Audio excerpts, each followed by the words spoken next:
Merci Jean. Bien, bonjour à toutes et à tous.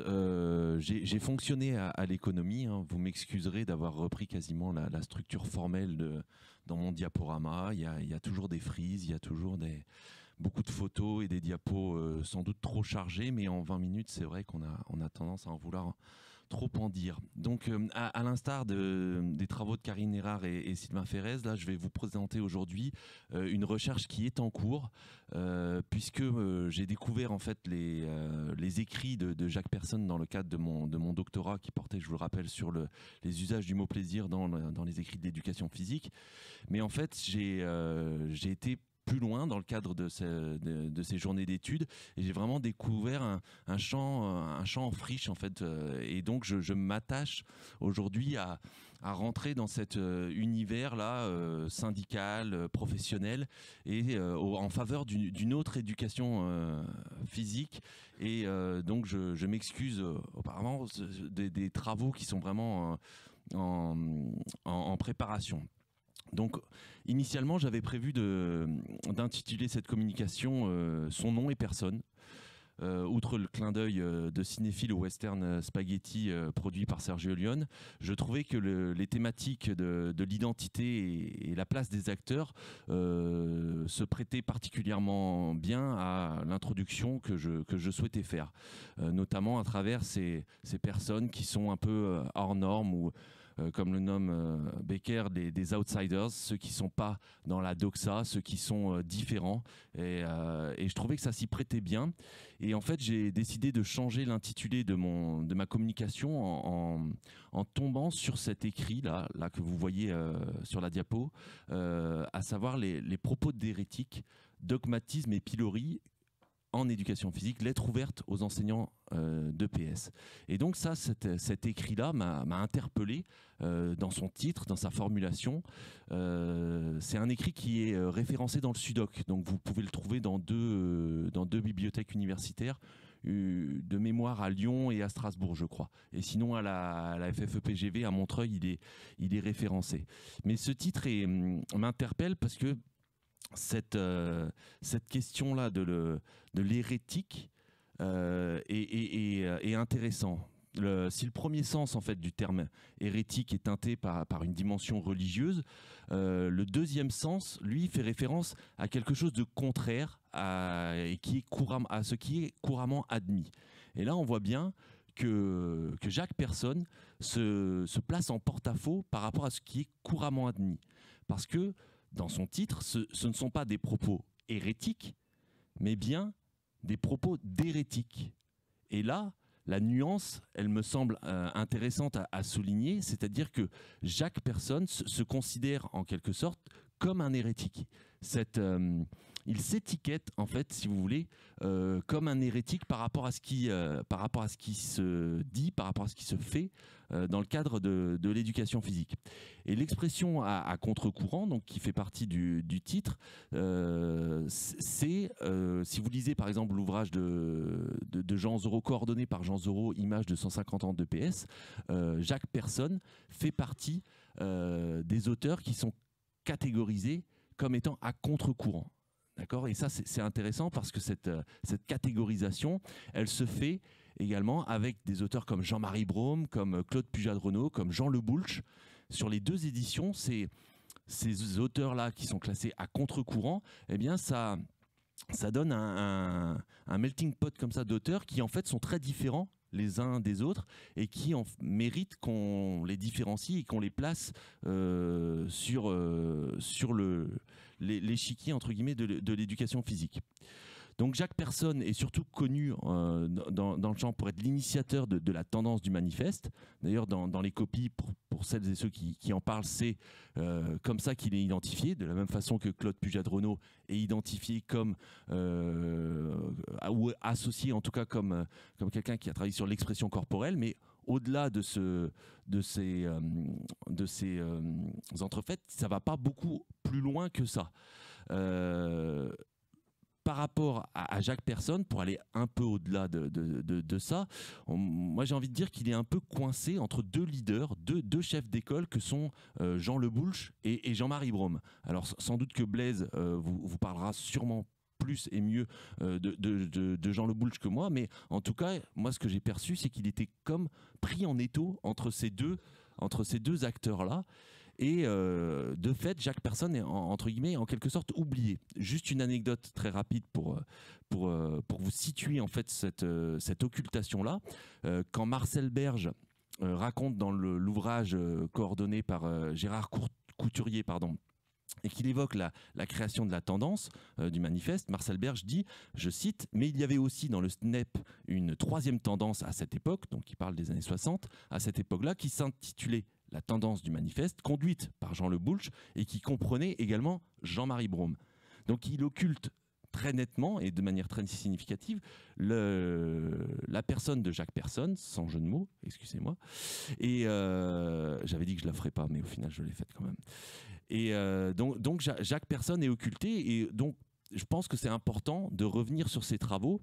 Et aujourd'hui, j'ai pris le parti de me concentrer sur les dimensions les moins connues de son itinéraire personnel.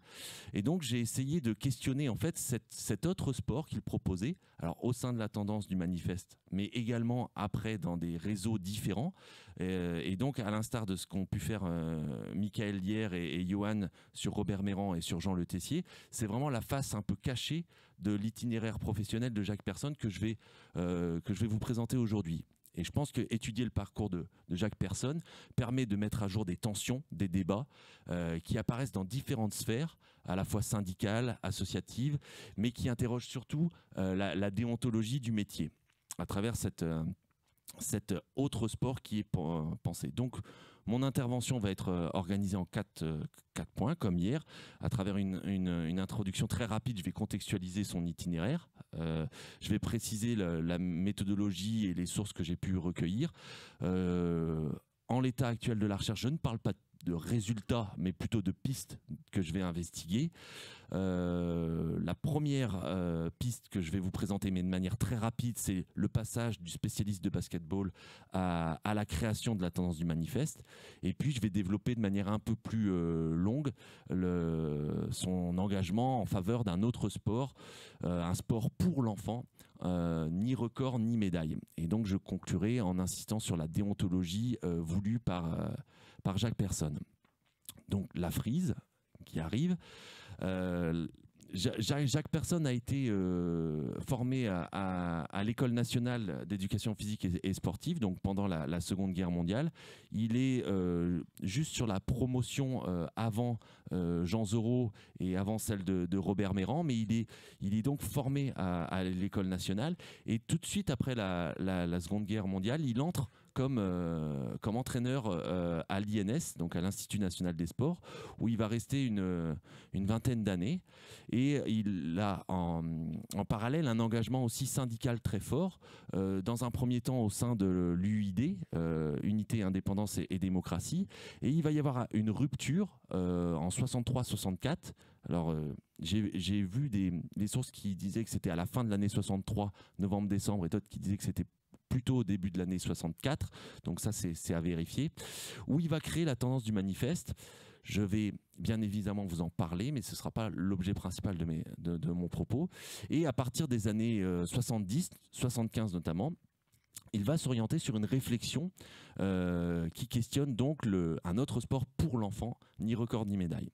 Alors, son statut est particulier parce que quand il écrit ses ouvrages, par exemple notamment aucune médaille ne vaut la santé d'un enfant, en 87, il est retraité, donc il n'est plus professeur d'EPS, et donc c'est très difficile de le situer par rapport à ça. Est-ce qu'on le considère comme un écrivain sportif? Est-ce qu'on le considère comme un enseignant d'EPS honoraire qui aurait des vues sur la discipline? C'est assez difficile de le situer par rapport à son statut.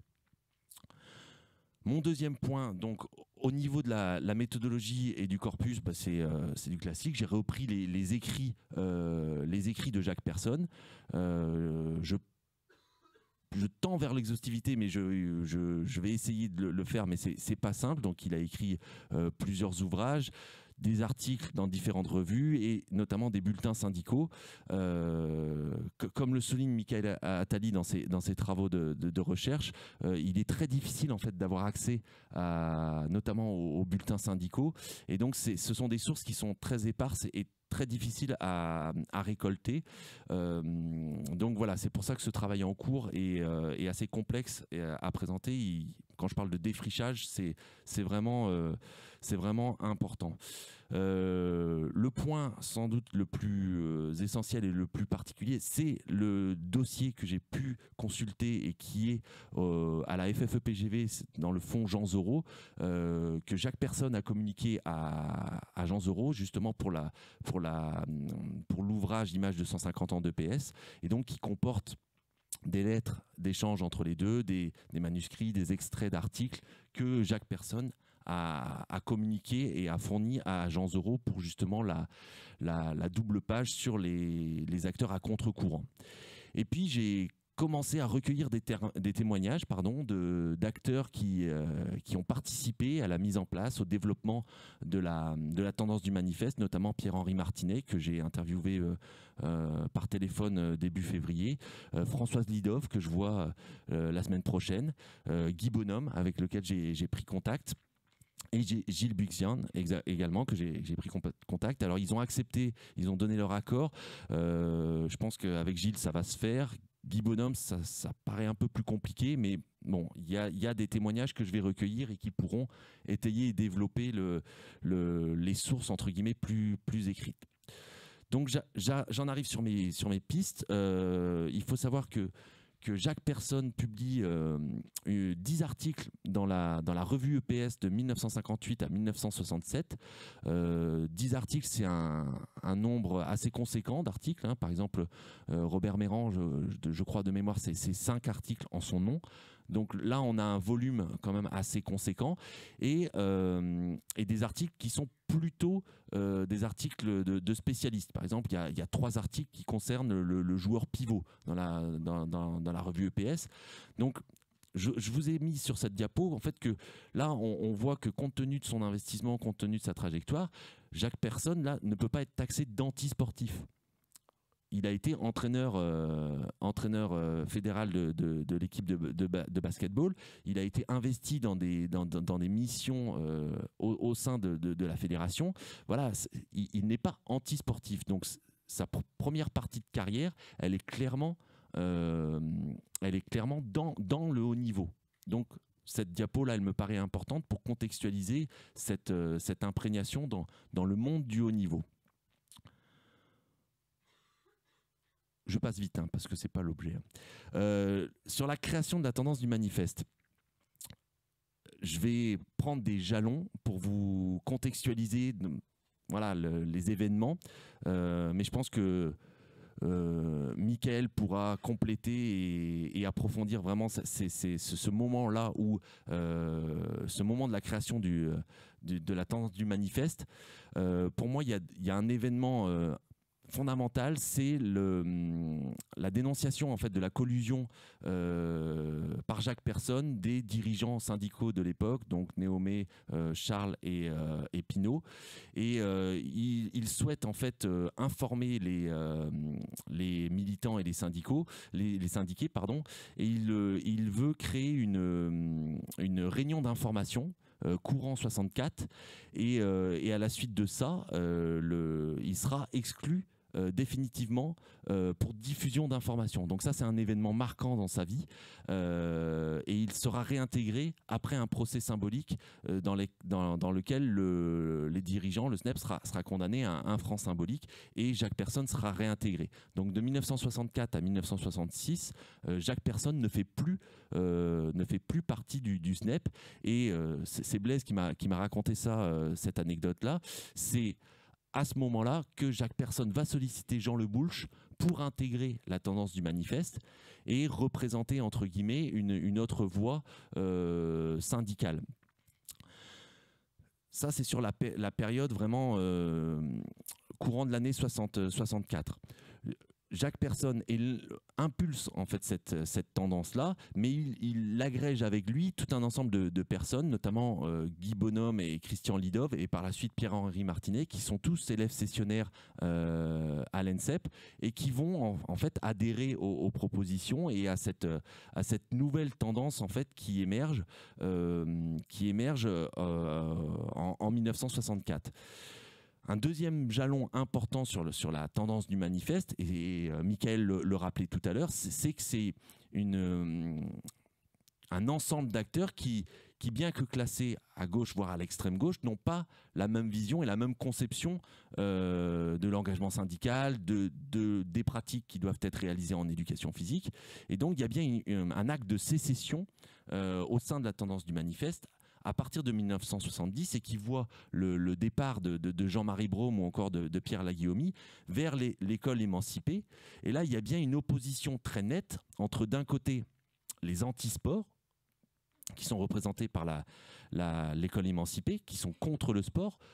Essentiellement, le sport ne peut pas être rendu éducatif, donc ça ne sert à rien d'essayer de le transformer ou de l'adapter.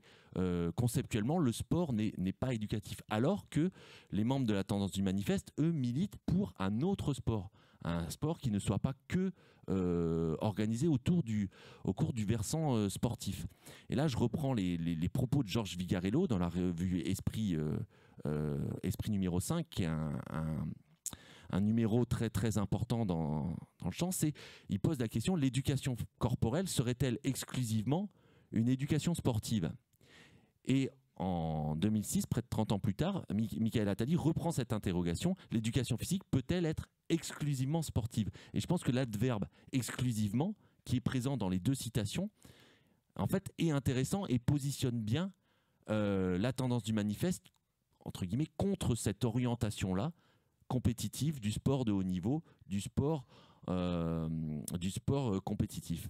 Et donc la position en fait de la tendance du manifeste, je l'ai représentée là en gras par une citation de Pierre-Henri Martinet. Alors c'est comme ça qu'il a écrit dans l'article en 1975. C'est pas moi qui suis en train d'hurler, mais c'est lui qui l'écrit en majuscule. Donc c'est vraiment cette insistance sur la liberté pédagogique, et dans laquelle la tendance du manifeste n'a pas à se positionner sur une quelconque ingérence pédagogique, alors que les autres tendances ont cette ambition-là d'aller sur le terrain de la pédagogie. Et la tendance du manifeste, elle, à l'inverse, laisse la liberté pédagogique aux enseignants. Et donc, là je vais citer Jacques Persson, en 70, dans un conseil national du SNEP, il dit: le syndicat n'a pas à s'occuper des champions. En voulant mélanger école et le secteur hors de l'école, vous êtes en porte-à-faux doctrinal. Il faut définir un sport éducatif et l'opposer au sport de compétition. Donc là, sur cette diapo-là, sur laquelle j'avais dit que je ne m'attarderais pas longtemps, et au final, il y a quand même beaucoup de choses à dire, les trois tendances en fait, qui sont présentes au sein du SNEP, elles représentent en fait une volonté, parce qu'il y a quand même une volonté d'unité. Ils souhaitent atteindre l'unité, mais pas imposer l'unicité. Et c'est cette complexité-là entre les différents courants, entre les différentes tendances, qui se donne à voir. Et la position en fait, de la tendance du manifeste, elle va être intéressante à la fin des années 60, début des années 70, puisque le courant de la tendance du manifeste en 67 va, et là je cite les chiffres que vous retrouverez dans l'ouvrage de Michael Attali en 2002 sur l'histoire du syndicalisme en EPS, c'est autour de 20% en 67. Après, après la sécession, il y aura la tendance donc, du manifeste dite C et D, représentée par l'école émancipée. Il va y avoir une division comme ça des votes, mais ça représente quand même un certain nombre d'enseignants. Donc je reviens sur Jacques Persson. À partir des années 70, il s'oriente vraiment vers une nouvelle direction, et il publie dans le bulletin en fait, de la tendance du manifeste, qui est une tribune libre de l'éducation physique et sportive. En 75, il publie en premier lieu son article « Il faut arrêter le massacre des innocents », qui est republié en 77 dans la revue EPS. Et sera repris également dans le journal Le Monde. Donc, moi, à ma connaissance, mais peut-être qu'il faudrait le confirmer, il y a peu d'articles en fait qui ont une audience aussi forte et qui sont publiés dans un journal national avec comme Le Monde. Je crois que Pierre Parlebas dans Le Pain en miettes en 69 l'a fait. Là, cet article-là a un impact dans la société civile puisqu'il est réutilisé dans le journal Le Monde. Et donc, Jacques Persson dénonce vraiment ce calque là, du monde sportif imposé prématurément à des enfants. Et là, les deux photos sont assez révélatrices.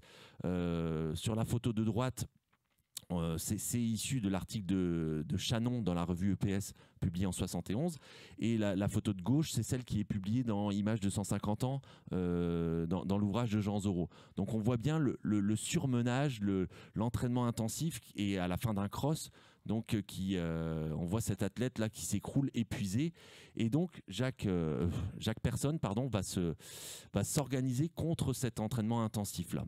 Et dans cet article là de 77, il cite un entraîneur allemand. Et il précise que celui qui intervient en exigeant une technique et une motricité adulte détruit la motricité de l'enfant. Cette idée de destruction, elle est intéressante. Et il souhaite bien créer un sport pour l'enfant. Un sport pour l'enfant. Et on pourra en discuter, notamment de cette différence, par exemple, avec ce qu'a pu proposer Robert Méran, le sport de l'enfant. J'accélère. À partir de 1983, Jean Zorro va être sollicité par l'Académie nationale des médecins, et ils vont réfléchir à cet entraînement sportif intensif et précoce, et ça va aboutir à la publication en 1987 de l'ouvrage « Aucune médaille ne vaut la santé d'un enfant » dont je vous ai parlé en introduction, et qui recevra en 1988, donc on le voit, le prix de l'Académie nationale de médecine et le grand prix Marie-Thérèse Ekiem, technique et pédagogie sportive.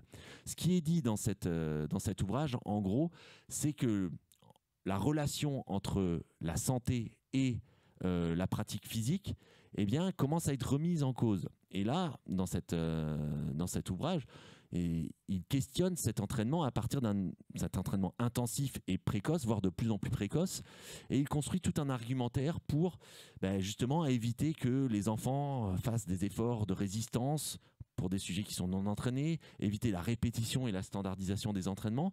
Et il propose quelque chose qui est intéressant, c'est une charte éthique qui mettrait en avant les droits de l'enfant dans le sport, des droits de faire du sport, mais des droits aussi de jouer et de s'amuser. Et ça, cette charte éthique, elle me paraît intéressante à mettre en avant. Et il met en avant également la responsabilité des médias qui ont un rôle à jouer dans la médiatisation des informations et dans la diffusion de ces éléments, la responsabilisation aussi des dirigeants et des entraîneurs et des éducateurs, mais également des parents. Donc il met les gens les acteurs face à leurs responsabilités, et j'avance sur la troisième partie rapidement. À partir des années 90, Jacques Persson en fait organise son discours dans deux directions. La première, c'est une critique, si vous voulez, de l'histoire syndicale, notamment après la publication du dossier numéro 15, coordonné par BX René, dont on a un petit peu parlé dans ces journées d'études. Il publie dans la deuxième édition un article où il est assez virulent sur l'histoire syndicale qui a pu se faire, et il va publier comme ça tout au long des années 90-2000 une série d'articles où il va attaquer en gros la tendance unité-action qui a pris entre guillemets le pouvoir au sein du SNEP, et il va défendre les positions notamment de la tendance du manifeste en disant qu'ils ont été exclus, qu'ils ont été entre guillemets considérés comme des hérétiques. Il revient sur ces propos-là. Et ça, c'est le premier versant en fait de son discours. Et il va également organiser son discours contre une certaine forme de dérive liée à l'éducation physique. Et moi, c'est par ce biais-là que j'ai découvert Jacques Persson, puisque dans la revue des sciences de l'éducation pour l'ère nouvelle, Jacques Persson construit un article, une tranche d'histoire sur un air d'ironie, et dans cet article-là, il dit clairement et le plaisir, bordel, je cite Jacques Persson, c'est pas moi qui le dis. Et donc ça m'avait interpellé qu'un acteur comme ça se positionne à ce moment-là, au début des années 90, se positionne en faveur de l'éducation physique. entre guillemets, ludique, jouée, et dans laquelle le plaisir n'est pas rejeté, scotomisé ou occulté. Et il met en avant cette idée de pédantisme, d'intellectualisation et de technologisation, de substitution de l'évaluation à l'activité. Et il dénonce ça en mettant en avant une forme un peu mythifiée comme ça. Peut-être qu'il a connu lui-même une éducation physique comme ça qui était très jouée, très ludique. Et il exhorte en fait les enseignants à revenir vers cette forme d'éducation physique qui peut-être n'a jamais existé, mais en tout cas, il milite pour cette éducation physique ludique-là, et notamment, par exemple, dans la revue Hyper, il pose la question: qu'est notre PS devenu? Alors, au-delà de la formulation un peu bizarre du titre, il est vraiment sur cette posture-là, et notamment sur la question de l'évaluation, il va être très très virulent. Il dénonce l'usage excessif, voire exclusif des QCM dans les évaluations, et l'importance accordée à la didactique. Et là, je pense que Willy aussi reviendra notamment sur cet article peut-être de 91 de Pierre Parlebas, qui revient aussi sur ces éléments-là de la didactique. Pour conclure, je pense que l'itinéraire professionnel de Jacques Persson n'est intelligible qu'à travers la prise en compte de ces différents réseaux, de ces différentes sphères qu'il a côtoyées. Et je pense, moi, ce qui m'a frappé, c'est au niveau syndical. C'est pour ça que je parle de ressenti. C'est sans doute là où ça a été le plus virulent, voire violent entre les personnes, entre les acteurs. Et je pense que Michael pourra confirmer que les ressentis entre les acteurs est très fort. Et là, je citerai Marcel Berge, pareil dans le même ouvrage de 99, coordonné par Gérard Couturier. Il dit: il revêt de nos jours, dans l'analyse en fait des questions syndicales, une forme plus amicale, voire plus universitaire ou plus académique que certains étripages qui ont pu avoir lieu à l'époque. Et je pense qu'il y a comme ça des acteurs qui ont encore ce ressenti très fort, et c'est difficile comme ça de se mettre à distance et à analyser. Et au niveau des pratiques corporelles, et je terminerai là-dessus, là, ce que vous voyez sur la diapo, c'est la dédicace que Jacques Persson a faite à Jean Zoro, où il milite vraiment pour le sport éducatif et des pratiques corporelles bénéfiques à la jeunesse, à l'opposé de certaines autres. C'est-à-dire qu'il fonde bien une organisation autour d'un autre sport.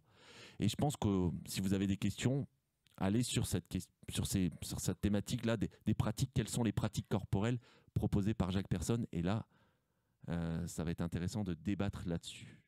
Merci pour votre attention.